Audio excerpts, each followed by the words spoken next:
Hello. You can hear noises, I can hear noises. You can see lights moving outside. Oh, you saw me. If you're watching, you saw me.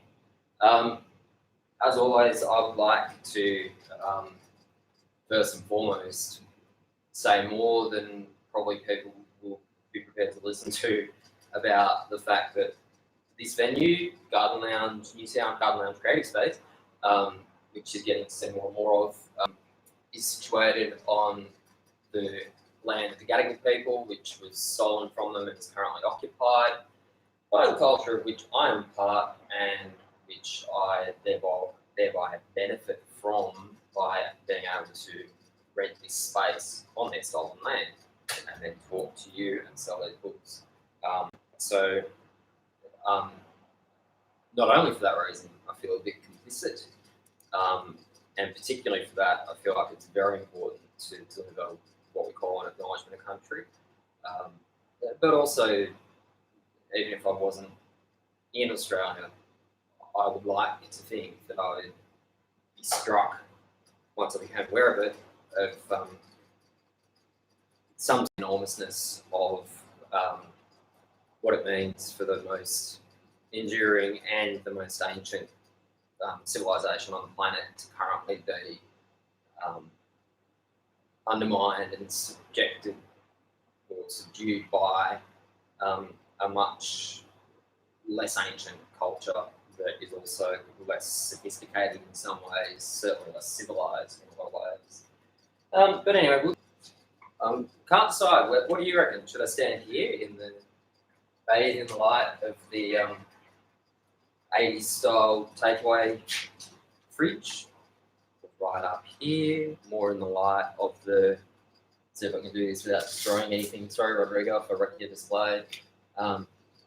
Bathe in the light of the Gareth Jenkins lamp that I can get just close enough to like an interrogation, but you can't actually see the style of it.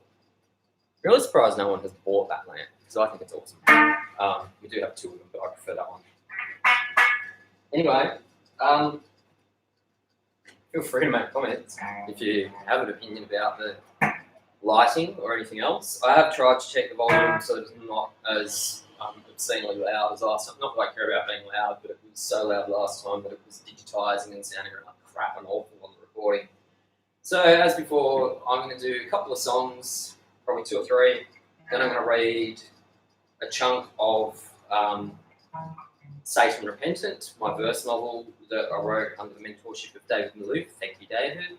And of which I've so far read the first book and 2/3 of the second book every Sunday since Easter Sunday being the best time to talk about Satan. So yeah, get a couple of songs, a bit of poetry, some more songs to close, and increasingly these events will feature not me. Especially once COVID's over, but even now that COVID is relaxing slightly, I do hope to get some other poets, writers, doesn't have to be poets, and musical performers to either come in or join us on Zoom when we do it on Zoom. And also I will read other people's work like I did last time when I read Cassie Lewis's. But tonight I'm doing my stuff for the most part. But I'm going to start with a song that I didn't write. I think I may have played this once before, but who cares? You can just go. This song is just called Butterfly Song, and my dear friend Lara, who I haven't seen in about 20 years, wrote it, and I still know how to play it. So Lara, if you see this, I always think of you when I play it. And that's the wrong chord. That's always a good start to a show. And that is 2. Third time less unlucky.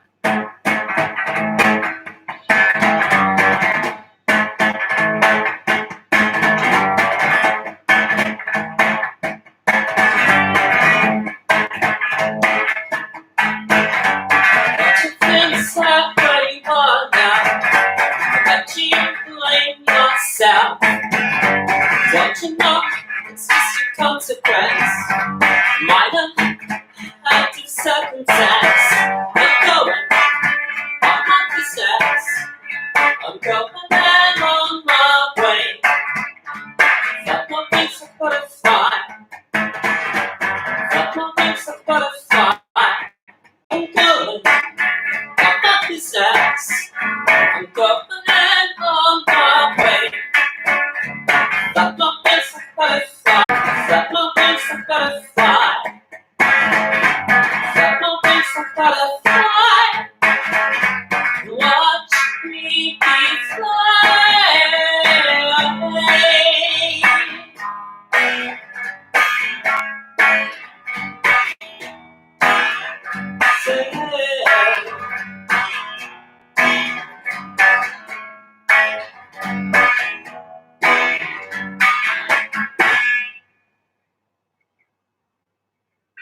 listening. Oh, people have fled. Oh well, I don't care.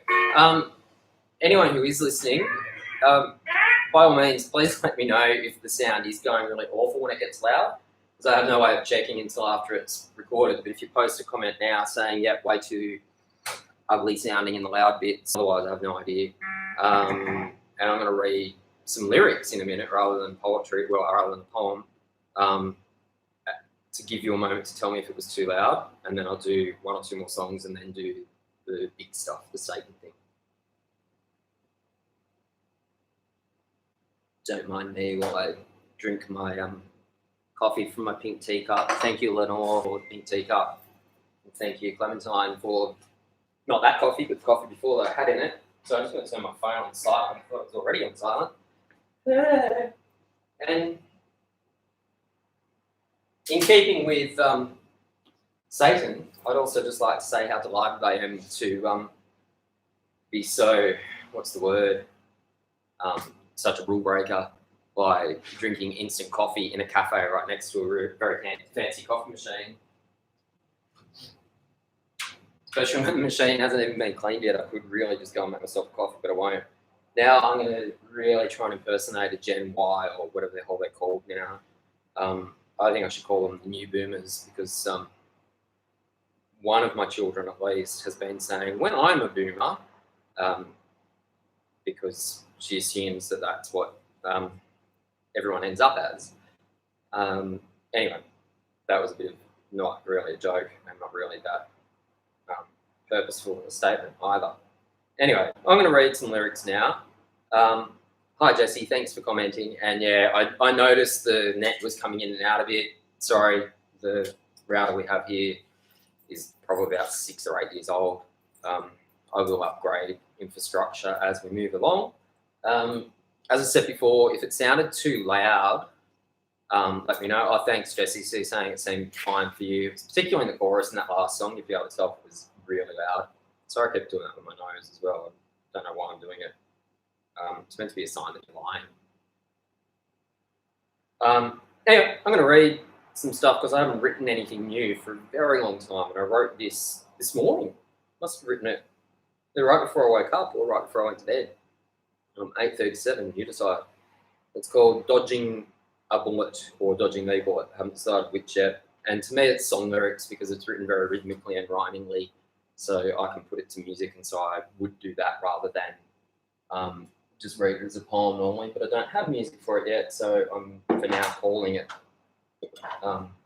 song lyrics rather than a song. Yes, whatever. You know what I mean. Sorry, trying to do something while saying something is difficult. Destroying everything my staff have worked so hard to create. Colleagues, I should say. Imperator that I am. There we go. I've just moved Garrett's lamp a bit because I thought that light looks a bit better. Any comments on lighting? Welcome to. Oh, thanks, Garrett.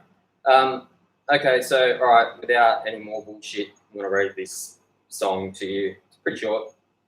Dodging a Bullet. And the person about whom it was written shall remain nameless. Yes, shall remain nameless. Tempting as that is. You were the gun to my head I never knew was there.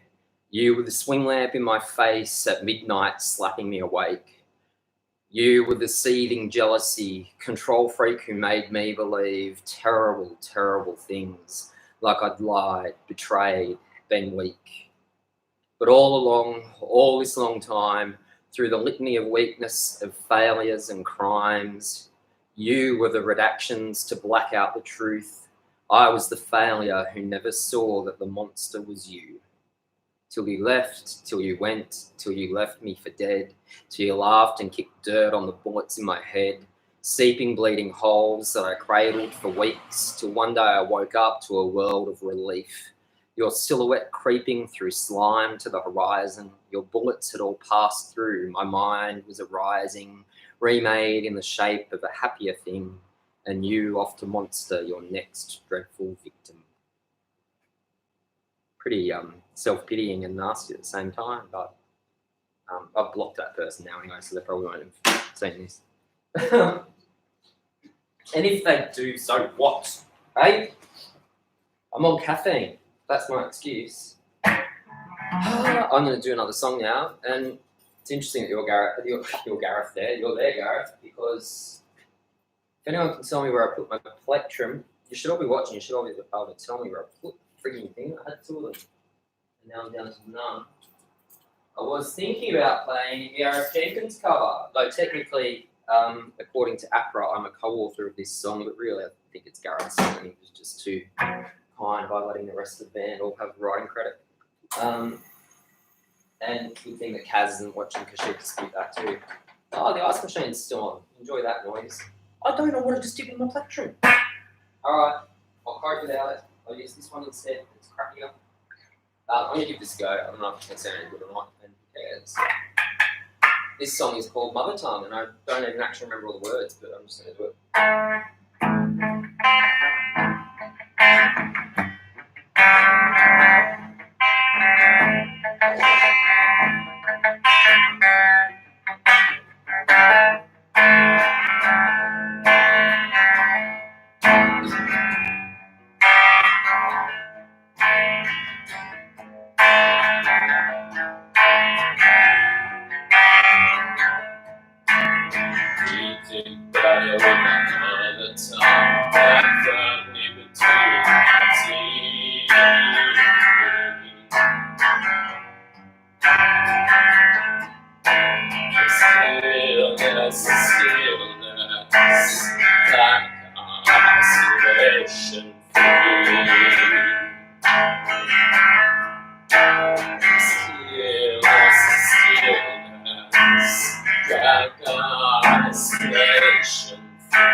I feel like I've knocked something out of tune.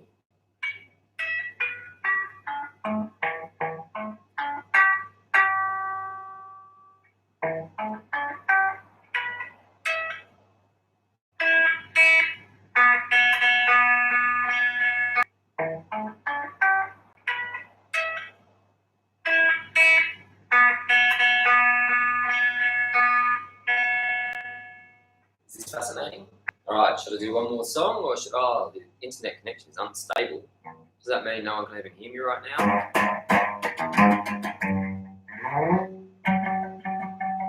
Oh, it's on again. Can you hear me? That's good. Don't know if you missed part of that song or what. I think I might just do one more song, seeing how I've only played covers so far after saying I'm doing my own stuff. I only played 2 songs, but they're both covers. So I'm going to play one original and then finally read some Satan.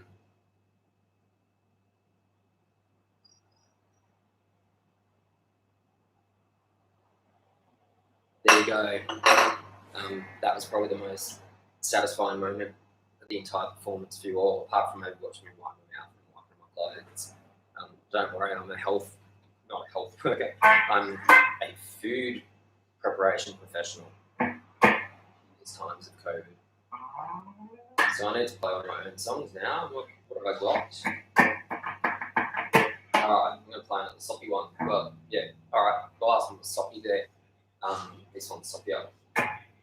Again, I can't remember if I played this before, but who cares? But there was something else I wanted to say. What was it? Oh yeah, I keep forgetting to say. Sorry, I just turned distortion on. I want to check that it's okay. Keep meaning to say, for anyone who might happen to walk past the door, it is unlocked. Because the last time I played, someone stood at the door, like, wanting to come in while I was playing a song, and I wasn't going to stop to let them in, so they walked away again.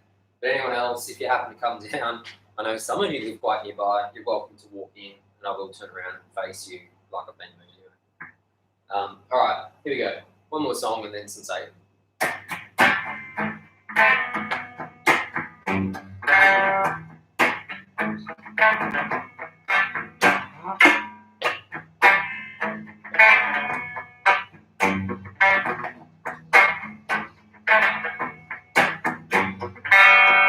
Feels the stuff I'm numb to your touch. Feels the stuff. Feels the stuff I'm numb to your touch. Feels the stuff. This numb is all there is to feel as such. This is all there is to feel as such. This numbness. This numbness is all there is to feel as such. This numbness feels so bad. Not polished floors, unstained, unblemished. Unstained, unblemished. Unblemished. And yet,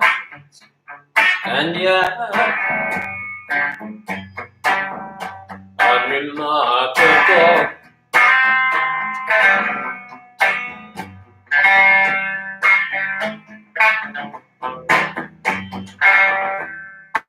Days slip by, lips unread, lips unkissed, lips unkissed, small and sunshine, small and sunshine, and limbs without touch. And limbs without touch. And all the pleas of these things refuse to haunt you. Refuse to haunt you. Abandoned, abandoned, abandoned, abandoned. Untouched.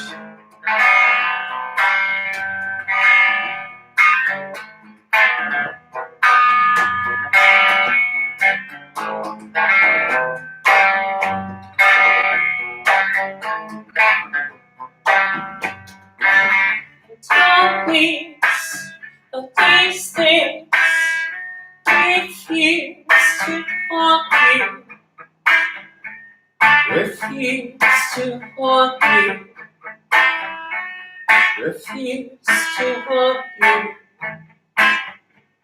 Abandon, abandon, abandon, abandon,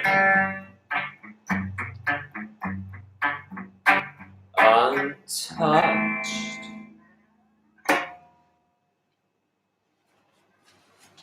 Hey, oh, I need to find a copy of my book now. Why, there it is. That right here in this shop.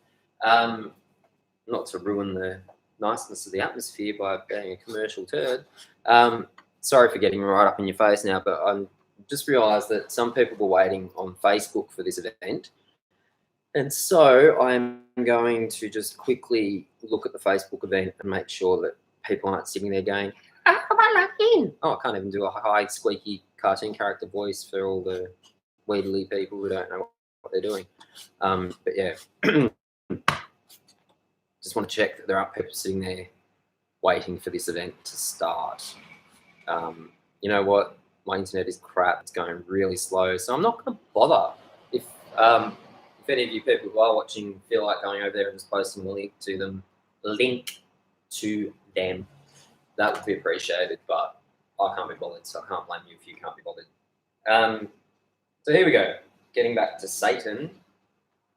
That's my neighbour outside. Don't worry about him. Just don't park in his parking spot and he'll be cool. You know about that, I'm sure. Some of you. So, I got up to last time reading Satan is confronted by possession, which was where his best friend in childhood turned out to be the demon Versifer, and he suddenly realised he'd been betrayed and made to be a fool of, which is right near the end of the second book.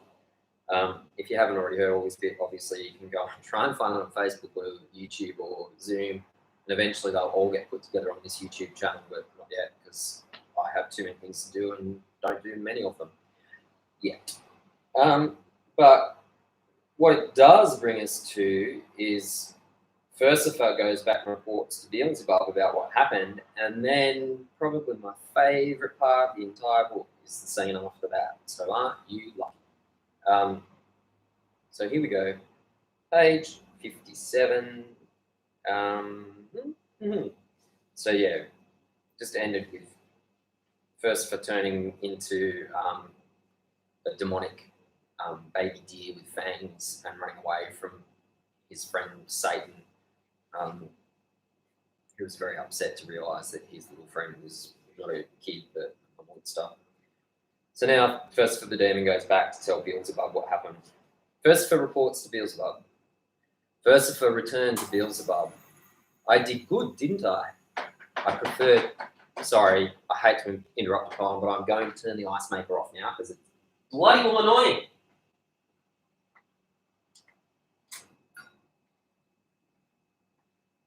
Don't anyone come in here now asking for a bloody icy latte. Let's try again. Versifer reports to Beelzebub. Versifer returned to Beelzebub. I did good, didn't I? I prefer to see evil, don't you? I speak only of the truth, said Versifer. Inveterate liar, you have achieved some, but corruption is not enough. You may yet have made him a man, my servine friend. To show to him the depths of deceit at the hands of an ally, a colleague. This thing is not suffering. This is the human window, portal to greater strength, a thing he faint has need. Foolish deceptor, falsehoods, fey warm lettuce as a poultice. Falsehoods fey, warm lettuce as a poultice. You achieve nothing. Be gone. Return to that world and be here no more until I send for you.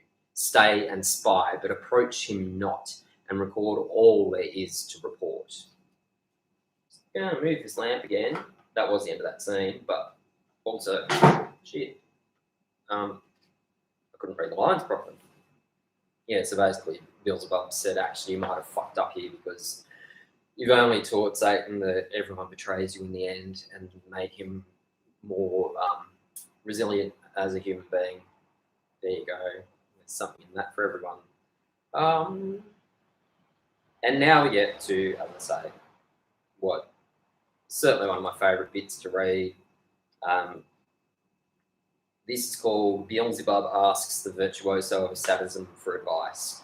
So after his two best chances of corrupting the human Satan have failed, he is feeling despondent and tries to work out who he can ask for advice on what he can do to fix the situation.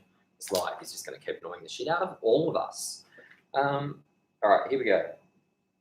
Beelzebub, fallen to disease, absent himself willfully to muster some inkling, some new insight born of nothing but itself. He lowered his neck and raised his head. I will ask her. She may help me.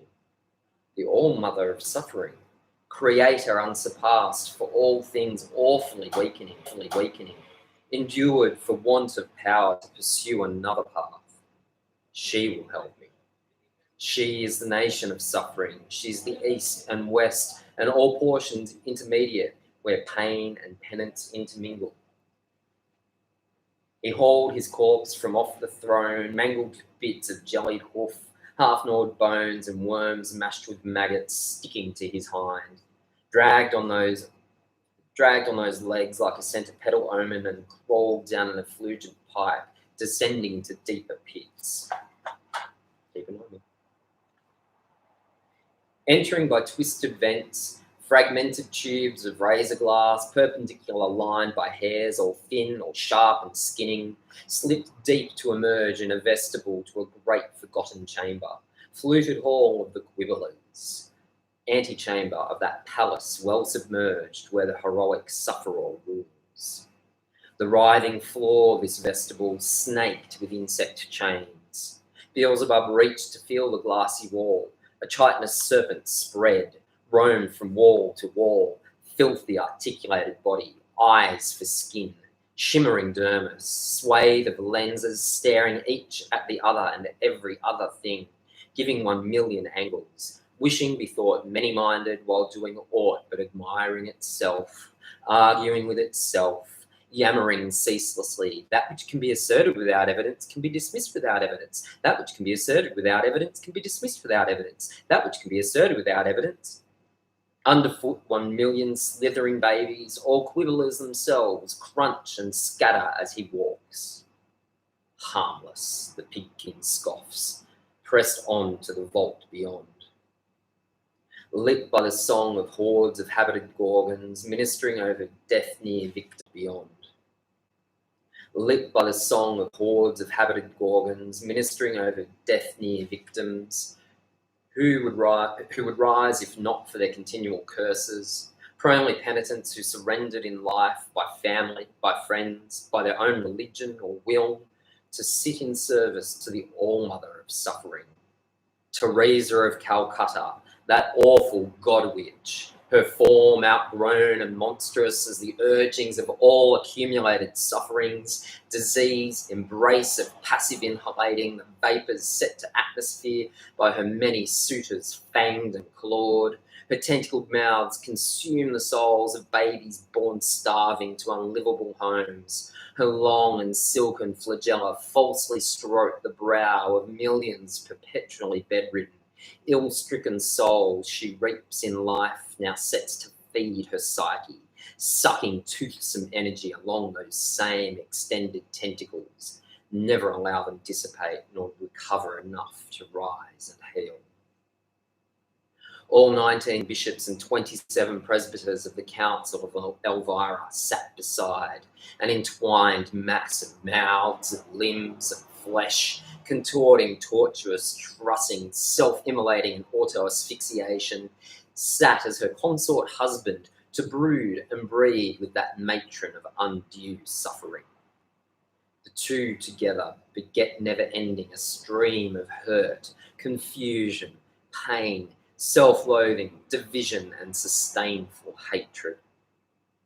She exhales and advises Beelzebub how best make Satan suffer. Teresa's voice is the cries of 1,000,000,000 starving babies, suffering as they expire, the sighs of bedridden ghosts moaning through prolonged life. Make them believe they deserve their pain. Make them think it noble to rot, but inside they suffer more for surrender to suffering, become suffering as one who knows it is their purpose by birth. Devoted, dedicated, you will not long for them, for they will wire their souls willingly and parted. Dedicated, sit a while, take your rest. You are suffering, weary, you take on too much. You deserve tending by nurses kind and palliative. A moment the lieutenant usurper awed, agog at the empire of distended self-deleteriation this witch had fashioned from herself. He left contemplative, unsure himself of how to match such might. These sufferants always were, she called behind his shoulder. Remember that. They were born to it. All my great achievement is revelation to my subjects of their need for subjection. Find the nature within, and it will rise to the bait like a white and bloated carp in a pool of viscous slime. That's that scene. And now there is, I think, just two, there's only two scenes left for the second book volume. And they're both quite brief. So I'm going to read them and then maybe play one or two more songs. If anyone's got any preferences or comments to make, say it now while I'm staring at you, because once I start reading again, I'll be ignoring you for a bit. But there you go. That is, by the way, the only scene in the whole book where I do put any actual historical figures in hell, which is one of the great traditions of the epic poets who write about heaven and hell. And you can probably work out who one of them is, but you probably can't work out which one I hate more. Anyway, so this next bit is called Satan's Childhood Comes to an End. So as I said at the start, Satan had just recently, as a kind of 13-year-old, suddenly discovered that a friend that he'd grown up with for years and felt like was the only person in the world who understood him has turned out to just be lying to him the whole time. As Henry Rollins would say in his epic poem, his own Liar, I tell you things that you already know just so that you can say, I really identify with you so much. Basically what Versifer does to Satan in this, and then reveals that that's what he's been doing, crushes him. Anyway, Satan's childhood comes to an end. Beelzebub returned in a funk, crawled close with an infernal companion. What more can be done? The shining fools have tried and failed. Our own attempted to scare and cow. This child rose despite. Ampharos leered and grinned. Perhaps we have our answer, for who amongst the immature can make a fatal mistake? They are forgiven often for good reason, for they have none or little. He approaches maturity. Muscles distend and self-entitlement blooms, but soon he'll see how little life can ever meet his potential. He will fall by his own self-will as soon as he outgrows his mind. Like I said, that scene's brief, but they're basically saying that once Satan gets to the point where he's got control of his own life as a human adult, he'll realise how disappointing life is. It's a very, very cheerful book. Recommend it a lot. Though some dude on Goodreads said that it's not as good as Milton.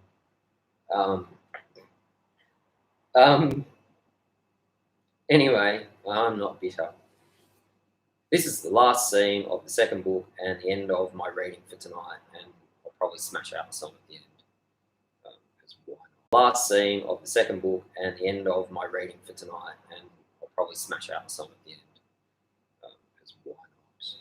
This is called Satan Becomes an Artist. And unless, if it's not already clear, the whole time from the start of book 2 until much later in the volume, whenever we're talking about Satan, we're talking about a human being who is Satan but does not know that. And it's just a human being trying to cope with life. Satan becomes an artist. In the wake of Francis Versifer's betrayal, the human in Lucifer withered within a while, compressed, introspective, persistent to maturation. His mind became yet more reliant on nothing but itself, a field to live away from the mundane, deceitful beyond the windows of his eyes. When nothing is to know and no way left to know it, what is to be done? Cast about, see what cannot be believed. Reality is seeping and the grains all go away. What I find is never what I delight for. All around seems a prison, a hell of worthless carbon and the semblance of creation. Artifice, the taste of stale popcorn evaporated all week long, paper to tongue, monochrome to eye. The world is no more to be trusted, but still I find I'm here. What to be when the paths set before me are all unfounded in a soft pit sand of falsity and rareness, where anything already is never worth the while. In time, Lucifer walked and thought and watched the next horizon.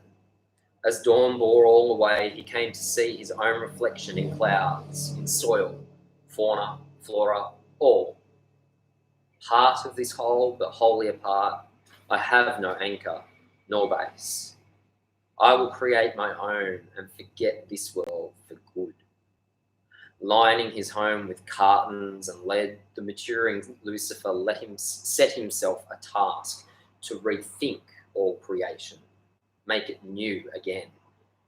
Consuming the works to go before, he spewed out ink, anything he conceived, never satisfied. Here we go. So next week I will start on book 3 of Saved and Repentant.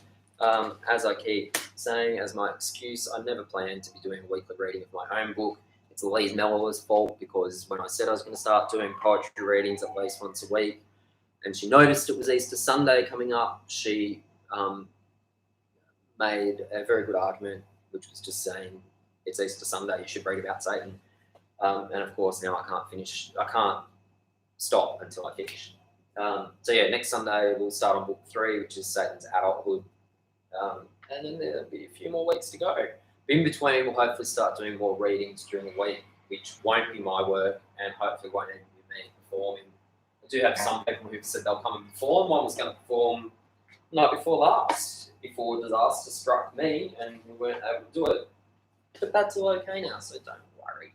I found the same crappy pic, so I'm not going to go on about it this time. I'll keep it to myself. Oh, look, there's an audience member. Oh, I thought she was coming in. Stop. Listen. Just push it. That's it. It's open. How are you going? Is she recording? Yeah. So you're being broadcast at the moment live on YouTube, just so you know. Although there's only like 4 people watching. Well, 4 computers. And 5. So I've just finished the reading. I'm just going to do a song or 2 to finish. Perfect timing. And I've been kind of standing here and going like this. So if you want to hover behind me and make faces, you can, or you can I will hover. take the chaise lounge, or you can sit in the dark. I'll do the chaise lounge. Sure. Please continue. That's off camera, so you can just move the stack of alcohol out of the way. And now I need to think about what I was going to play. Why does my mind always go blank when I go to play on my own songs? Oh, here we go. I'm going to play a couple. This one is called The Bone Boiler, and it's about animal cruelty, or the necessary cruelty to animals of our consumerist lifestyle.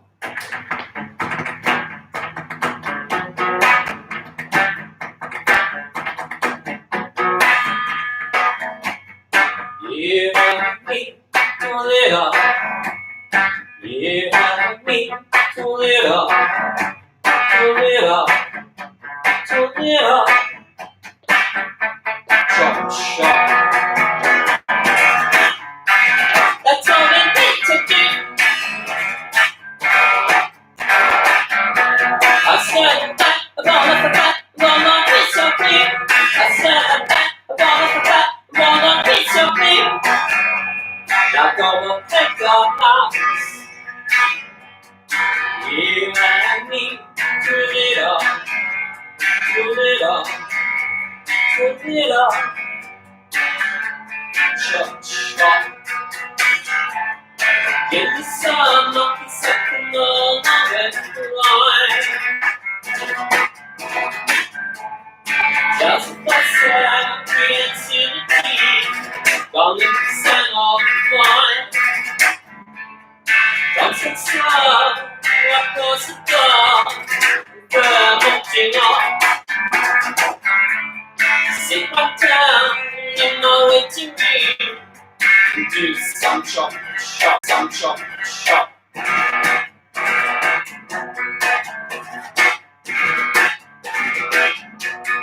Stir that, that'll do. Feel the rain when it's your blue. Stir that, that'll do. Feel the rain when it's your blue. Stir that, that'll do. Feel the rain when it's your blue. Stir that, that'll do. Feel the rain when it's your blue. Now go sniff yourself. Now go sniff yourself. Go sniff yourself. Go sniff yourself. Take that.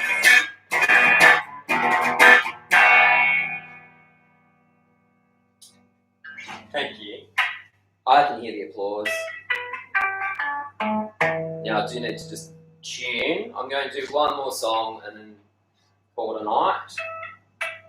But I need to tune for this one.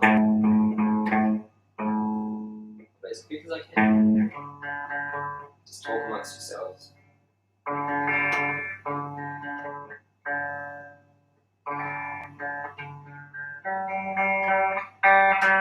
That's wrong.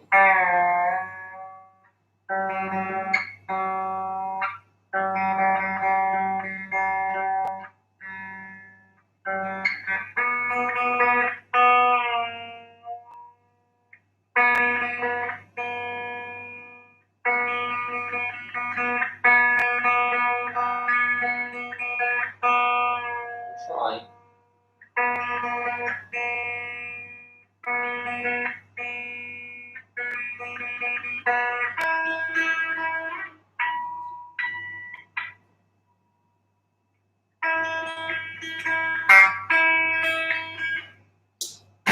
Alright, let's see how this works.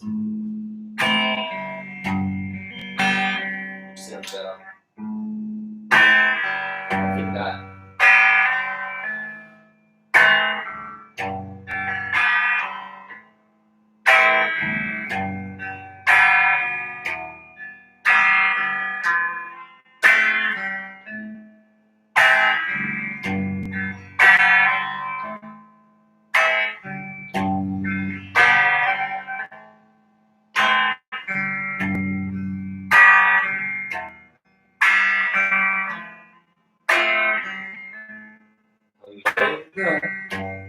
This summer,